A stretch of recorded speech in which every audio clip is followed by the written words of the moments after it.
All right, fellas, we are on. We are on. And first of all, I want to welcome all you guys that are here, and the guys that watch us on the video. I've sent it out to Ralphie, and I talked to Ralphie the other day in LA, and he was so touched. So today I'm going to do it one more time. You guys say hi to Ralphie on the video and say, hey, look it up, Ralphie. Yeah, and all the other dudes all over the country that watch this, we say welcome to the group. We're in Westhaven, and stick around to the end. You might learn something. You might enjoy it. But I got a little message for you today. I'm going to run with it. It's about 10 minutes long. Hopefully I nail it. If I don't nail it, come back next week and maybe I'll do a better job next week. But I want to read you something first. I don't often do a Bible reading, but I always want to read you this one verse. I think it pertains to this morning. In Psalm 143, it says, cause me to hear thy loving kindness in the morning. That's Psalm. They think it's King David saying, cause me to hear your loving kindness in the morning. And obviously we're early morning here. And today, before everybody leaves, the one thing I'd want you to know in conclusion would how much the Lord loves you, and he's merciful, and he's so kind, and he's so forgiving, and he's so loving. And we're going to kind of dive into that message, starting with the synchronized swimming. I told you guys before my daughter was a synchronized swimmer, right? And she was swimming over at SeaWorld. She used to swim in Incarnate Word University. And I asked her at SeaWorld, was she swimming with the beluga whales? And I said, hey, that's a pretty good gig. Dad, it's a little nerve-wracking. Well, what's so nerve-wracking? I mean, how hard can it be? You go, you got cute little outfits. People are in the amusement park. They clap at you. They want your photo afterwards. You got a cute outfit on, the whole bit. You look gorgeous. You could probably get a date with a lot of guys afterwards. Who knows what, right? Excuse me one second. And anyways, she goes, Dad, those beluga whales, pretty big in its Arctic water. They want to play with you sometimes. It's something they can pull you under, right? And they're trying to play with you and they could drown you. But, it's a good gig, Dad. But I'll tell you what's much harder, she says, was swimming in university. I go, and I told you guys this a little bit. Well, what's the hard thing? Because when you're doing a duet, the problem is drowning. What? What do you mean drowning?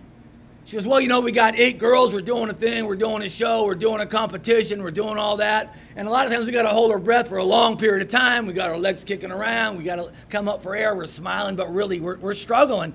And sometimes we get to dizzy and we're going to pass out. And, you go down with 8 girls. You come back up a minute later and you're looking around and there's only 7 in line. And you're thinking to yourself, well, what happened? Oh, Melissa's not with us anymore. Melissa's in trouble. Melissa's down on the ground. She's dead. She's gone. What are we going to do? Because we got to still keep going. Hopefully the lifeguards see the whole bit. Well, I told you guys that about 6-8 weeks ago, and then sure enough, like I just showed you the video of Miss Alvarez, that girl you saw, and I'll probably put it in the video if I know how to put it in and edit it, is that, well, that's National Team 1. That's our soloist. She's doing on the Nationals and some World Championships, and her routines, she didn't come up. And people in the stands are going, the people that know synchro, hey, where's Anita? Where's Anita? And, whoa, Anita's not up. And you can see the photo. She's done. She's down there about 25 feet deep, and you see the coaches got to go run her and rescue her. I'm going to come back to that story, and I'm going to segue, and it's going to be bizarre. I'm going to go now to John Wesley. Now, how do you go from synchronized swimmer to John Wesley? But let me just tell you the story. I was talking to Rich yesterday. We were talking a little bit about Wesley, and it's like, hey, you guys know the story of John Wesley. And sure enough, this is kind of an interesting story, and how it's going to segue into synchro, I don't know how it's going to end, but hopefully it ends pretty good. And anyways, you can clap at the end just to make me feel good anyway. So John Wesley, here he is. He's a minister, and he's in England, and he's doing his thing, and he's very, very convicted. And then he decides, hey, he gets a calling. I'm going to go to Georgia, United States, and I'm going to preach the gospel. I'm going to preach the gospel to the Indians, or they send a lot of criminals to Georgia. Go figure, Atlanta. No, actually it was Savannah, right? You guys from Georgia, don't get in my business for this. Anyways, so he goes there, and he wants to try to marry this girl even. Doesn't work out. Boom, boom, boom. But he has an interesting encounter actually on the way there in the ship. Another ship encounter, right? You get a lot of that from Paul as well. So here's John Wesley, and it's storming. It takes a long time to get from England all the way to the United States back in the 1700s, right? Waves are coming the whole bit, and he meets this one group, Moravians. Is that what it's called? Moravians called, right? And it's storming, and they think he's going to die, and they're calm. The Moravians are calm. And he kind of, they're at peace. And one thing they're at peace with is death. Kind of the interesting elephant in the room all the time, nobody wants to talk about it, is the day we're going to meet our Maker. And so John Wesley was stirred about that. Anyways, he goes to Georgia for a couple years, doesn't have a real successful mission, but he's still thinking about the Moravians or whoever, I can't say it right, you look it up on the internet. And he goes back to England, doesn't know what he's going to do, going to stay in the ministry, but he wants to find one of those Moravians or whatever you call it, and he finds one, and he's talked to him, and he's like, "You're at so much peace on the ship in your group, and here I am, a minister. I'm freaking out. I'm 38, 40 years old. Can you tell me a little bit about what you were thinking when we thought we were going to die?" He says, "Well, the Moravian said, I was at peace." And then he asked John Wesley, "Are you at peace?" I'm thinking about you guys and me. Are we at peace? So John Wesley in his journal says, "I told him I was, but I wasn't." So here's a minister, right? 38, 40 years old. I told him, and I realized John Wesley said,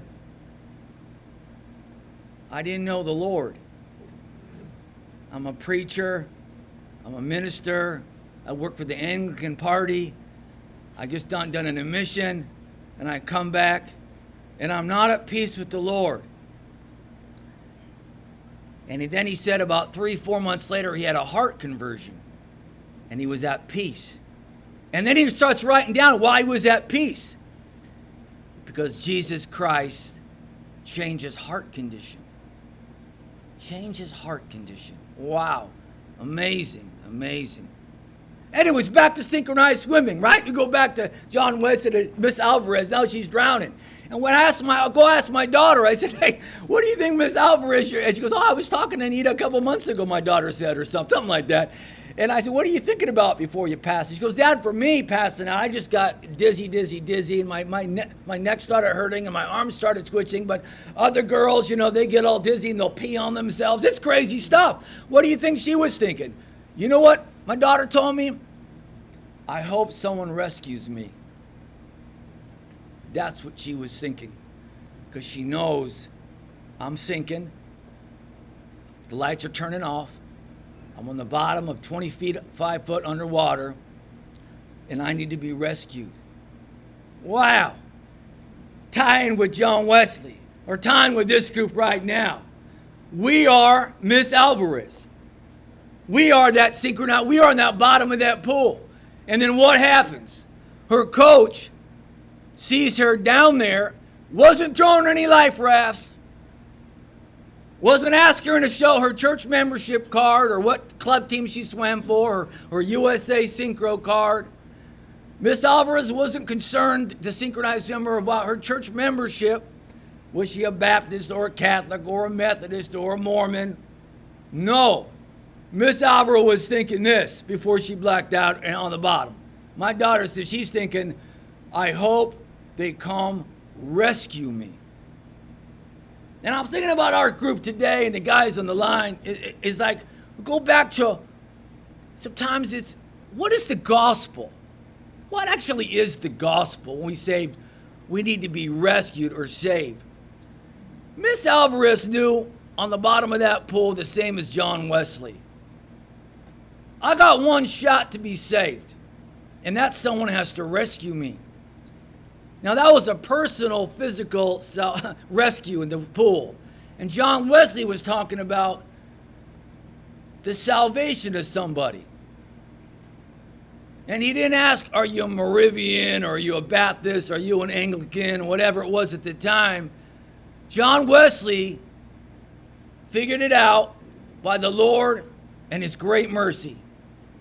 The only shot he has to be rescued as an unsaved minister is Jesus Christ must transform his heart. Now, most of you guys in here, I know that already, but I wanted to make sure that everybody on the video gets this as well. The Bible's very clear, and John Wesley talked about this. When he read, he said it was in May sometime, he read that the Lord is not far from him. So you guys here again that know the Lord, that's amazing. That's just what God's grace and mercy and kindness, because we know we're like Miss Alvarez, a synchronized swimmer. We need someone to rescue us, and that was Jesus Christ. But like I said, you guys that don't know him yet or want to know him or are here for free donuts and kind of like the guys, or you're here because your wife threw you out, whatever it is. But you want to know the Lord Jesus Christ. That is our only shot, guys. We got no other way. None. They say the sting of death. Everybody's afraid of that until you know Christ. And Christ says in his word that the sting of death is taken away only through Jesus Christ. So just some encouragement for today, and I'm going to leave you on this, is that, he tells us in his word that he is not far from us. He is right there. But we need to go to him direct. And he promises us in his word. For you guys here, I hope God starts stirring your conscience a little bit. And you're encouraged that tonight is the night that you can go direct to Christ. And you can ask to know him.